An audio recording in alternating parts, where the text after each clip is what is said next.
হাসির কথা দেখো, সকালবেলা একটা পার্সেল এলো, আবার এখন একটা পার্সেল এলো। তো তোমাদেরকে শেয়ার না করে তো থাকতেই পারি না আমি। তো চলো আবার খুলি, কি দেখা যাক।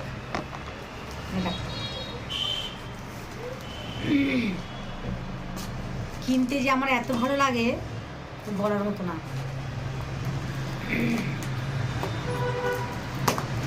দিয়েছি, এখনো অনেক কিছু বাকি আছে আসার। তো আজকে দেখলাম পরপর দুটো দিক চলে আসলো সকালবেলায়। ও ফ্রিজের ডাব্বা, এই দেখো ফ্রিজের যে সাইড কর্নারগুলো থাকে না, তার জন্য নিয়েছি। আবার খুলতে পারছি না। একটা দুটো তিনটে চারটে পাঁচটা ছটা এসছে।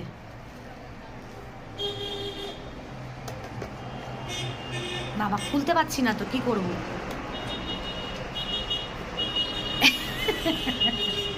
খুলতেই পারছি না, কি জ্বালা। খুলতে পেরেছি, এইভাবে টান দিলাম।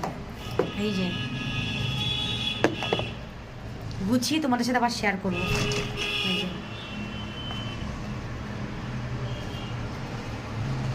তো চলো গুছিয়ে তোমাদেরকে দেখাবো কেমন হয়েছে জিনিসগুলো, বলো।